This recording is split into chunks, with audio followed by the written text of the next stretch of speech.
14 hours down into our 22-hour trip. So we've landed in Geneva, the home of watchmaking. These big boy, round, hockey puck-shaped RMs. Mr. Journe here. Look at his smile. If we win, do we get to keep the watch? I said it once and it happened, so no.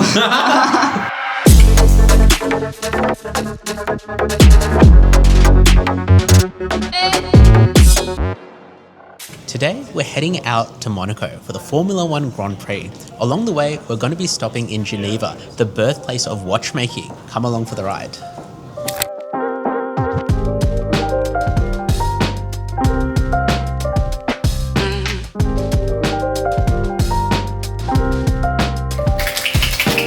Okay, 14 hours down into our 22-hour trip. Always wanted to go there, always been a dream to get to Monaco, particularly to see the F1. So it's pretty crazy that we're able to do it together. But also heading into Geneva, it's my first time going there. It's kind of a mecca for all watch people, but Shane's actually been there before. Yes, I went there a few years ago while I was a young kid, but you were there too. Oh. Oh yeah, shit. Mr. Worldwide! All around. I forgot. So on the wrist for this trip, we've got the Patek Philippe 5991R. So the rose gold travel time chronograph with the blue dial. Super limited price and priced in the mid to high 300s. And I have got long time admirer of this piece. This is the RM 7201 lifestyle chronograph. Into the 400s for a piece like this. And you know, this is a great piece for Monaco Grand Prix specifically because the Monegasque driver, Charles Leclerc, this is one of his favorite watches that he's constantly spotted wearing them. And yeah, he's even released his own 7201 Charles Leclerc, which is the exact same watch, but with the Monaco flag colors on it. Cheers.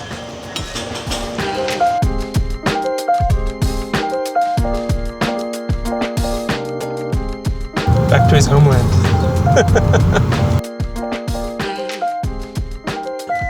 Thank you so much. Thank you. So we've landed in Geneva, the home of watchmaking, and we're super excited. It's been a really long travel, 22 hours in total on the plane and probably closer to 24 hours in total. But it was a really action-packed last flight. So Shane, you want to take us through it? Man, literally was the craziest thing I'd ever seen. So basically there was a group of aviation experts or something that were being flown out to Geneva from Dubai by their parent company. And there was this guy in a Louis Vuitton cap, he wore sunglasses on and off the plane intermittently, who was having an absolute row with the stewardesses over the fact that the man had not received his butter chicken. Now, mind you, we also didn't get our butter chicken, but we found an alternative. What did we end up having? The chicken and grilled chicken with, risotto. It was good, right? Risotto. Yeah, it was delicious. good. It was probably better than the butter chicken. No, but this guy was just like going off repeatedly. And then the guy that was sitting next to him was also getting involved, weighing in. And then finally, when the stewardesses sort of walked away to try to resolve the situation, that guy stood up to open up his overhead cabin locker, and a laptop fell out and hit the lady on the head in front of him. And at the same time, this is going to sound like I'm making up, but I kid you not, at the same time, on the opposite side of an aisle, there was a tall gentleman walking and crying. Yeah, coming from business class through to us, into the economy toilets for no apparent reason. And to make his suffering even worse, he was stuck behind a cart. So we had to stand there and wait while we all watched him cry. Oh, yes. Oh, someone's at the door. On top of all of this, there was also the person directly in front of Shane's seat who I could see his screen. And I like Lady Gaga, but this man listened to the Mayhem soundtrack on repeat for the whole 6 hours of the flight. Now, for the best part of being in a new place with a really cool watch. So currently it's nighttime. This is the time in Melbourne currently, which is 11 p.m. And we are actually 8 hours behind Melbourne. So we'll give it 8 taps. 1, 2, 3, 4, 5, 6, 7, 8. So now it's just ticked past 3 p.m. We can see that it's daytime here, and the GMT hand is showing us that it's 11 p.m. nighttime back home. The goal for today is to get through and see some of the watchmakers, some of our favorites. So we've got Richard Mille on the cards, FP Journe, a visit to the Patek Philippe Museum, as well as a very special dinner for tonight. And we also learn a little bit about the pronunciation of the brand names, given that we've been catching a lot of heat in the comments for them. This guy's been catching a lot of heat for them in the comments. Okay, so we just got done checking out some pieces with the Richard Mille boutique here in Geneva. They're confirmed Richard Mille is exactly how you pronounce it, so I think that's one up for us. Obviously, unfortunately, they didn't let us film in there, otherwise we would have had a bunch of content for you all. They had a few pieces available at retail. They had a ladies RM 701, beautiful piece, as well as the RM 7401. That's a tourbillon, one of the favorites of Lewis Hamilton of late. So very, very cool piece, but extremely high price point. I think about 850,000 Swiss francs on that one. They then took us next door to the pre-owned boutique, which is where it was pretty interesting. So traditionally, you hear about Rolex certified pre-owned being an absolute rip, like 100% absolute rip. If someone sends you there, they're not your friend. But in this case, you know, they had some pieces that were really quite well priced. Yeah, so they had that 1103 titanium, and that was 190,000 Swiss francs, which is actually only about 10% higher than what we see them in the open market. I got to admit, I don't think I usually get compelled by a pre-owned sort of program, but the RM pre-owned program actually sounds reasonably decent. So yeah, I would give it maybe a 9 out of 10 experience. We had a coffee, they were super friendly. They showed us a couple of pieces in the new section or below retail. But yeah, I would definitely go back again just to hang out, chat, and see some excellent pieces. So in the window here, you can see there's an RM32. So that's a diver. And you know that we have the RM60 regatta timer, which is the big brother to this watch. And this is where, you know, grey market pricing really comes into the favor of the people that are buying. This watch has a retail close to around $300,000, whereas the regatta timer that we have in time has an annual calendar, flyback chronograph, countdown seconds timer, a separate G&T function as well, and is about 130k Australian. So really a massive difference in prices on the used market for these big boy round hockey puck shaped RMs.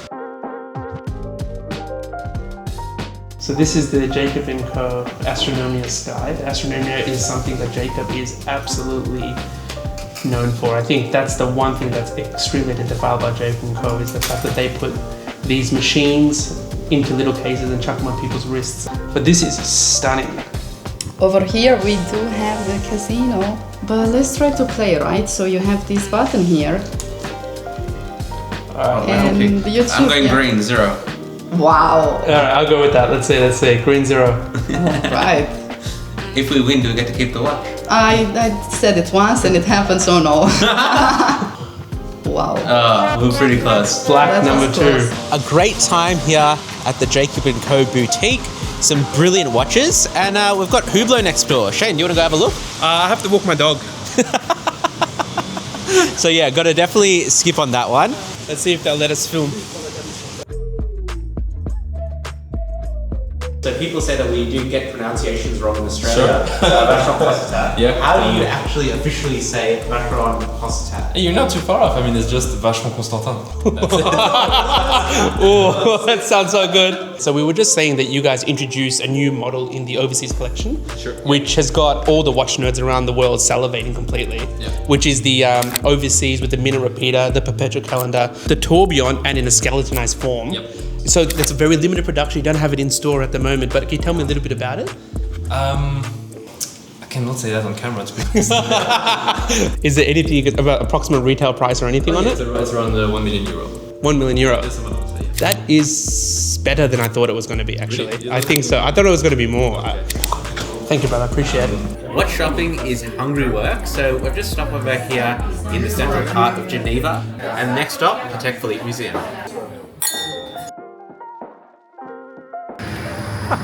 Just as the B-roll comes to trap.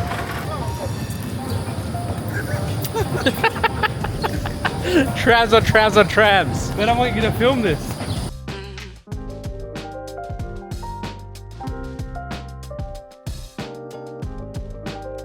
So that is the Patek Philippe Museum done and dusted. Unfortunately, we weren't allowed to take you guys in there, but we did get a little bit of B-roll of some of the cool things that we saw. So for me, it was really nice to see the quartz Nautiluses there. I didn't really know much about them, so great to have a look at them. Shane, what was your highlight? Well, I've been eyeing off this platinum Calatrava with the Breguet numerals for the longest time. See it in the flesh. it's a very, very classy piece, and no doubt one day it'll be part of the personal collection. Seeing where it all comes together, seeing the heritage and the history behind the pieces, kind of tugged at the heartstrings a little bit. Patek Philippe plays a major part in our life that we live now, and it's the foundation, cornerstone of the hobby that we have.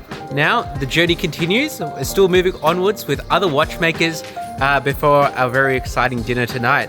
Now, I was walking across this square here, and it reminded me of the DMs that we get from many people who claim that they can get any Patek Nautilus, any Aquanaut at retail, any Rolex at retail, despite not having any purchase history. So I saw somewhere in Geneva where I think they'd be very well suited. There's something for everyone here, and that, my friends, is a circus. Okay, so we're going to give you a little bit of education. Our education we just received yesterday. Basically, you come to Geneva, right? Above the buildings, you see billboards with names of different watch manufacturers. And Sean and I were like, wow, that must be where the boutiques are. So you can see Rolex, Tudor, Richard Mille, Jaeger-LeCoultre, Tissot. That's just advertisement. They actually have nothing to do with those buildings. There's no offices there. There's no watches there. I feel a bit misled, to be honest. I mean, it's still cool. It looks good. I said to Sean, like, oh man, one day, maybe the Smiling Second can buy a building and then we'll qualify to have a name. Turns out it's probably a lot easier than that. My ability to get a name on the building for just like a paid advertisement. Big dreams, big dreams. So, a successful day of watch shopping and looking around and seeing what Geneva's got to offer. And we're capping it off with a beautiful dinner at the FP Journe restaurant. Francois-Paul Journe is a man of many talents. He's actually famous for his line of wine that he makes, and he doesn't even sell it. I think he just gives it exclusively to his friends. And the other thing that he really prides himself on is food. And so I've heard great things about this FP Journe restaurant. Many of the people at the different ADs that we visited today recommended to check out this as one of the best bites in Geneva. So yeah, come along with us and we're going to enjoy a nice hearty meal. It's a special model made for the restaurant, and it's actually the elegante model. Yeah, just wow. the one with the Bordeaux color, like the color of the restaurant. Yeah, Mr. Journe is here. Yeah, that's cool. Right there. Okay, we're maybe going to have a fanboy moment here. Look at his smile. Oh my god, it really like seeing a legend. It is like seeing a legend. So we're up to the next course, but we had a very exciting event happen between courses, and it's pretty much made the whole trip worthwhile. Mr. Francois-Paul Journe himself came through, and we managed to grab a picture with him. So very exciting. Obviously, one of the watch heroes. So yeah, absolutely incredible. All right, we are all done with an absolutely delicious dinner, fantastic drinks. Was a great experience, to be honest, and definitely would recommend it to anybody who's in Geneva. Come down, even if you don't care about watches, come and have some great food. One Michelin star as well, and definitely lived up to the reputation. Serving sizes, I was tapped out before the final meal, so can definitely attest to that. And obviously the highlight, me seeing FP Journe himself. Yeah, it was pretty amazing to see Francois-Paul Journe. Here we go, all the sirens are going, and it was great. We also had some great conversation. Gentleman sitting next to us, AL, you know who you are, we'll catch you in Monaco. What a fantastic story. So that's it for the day. We're going to wrap it up.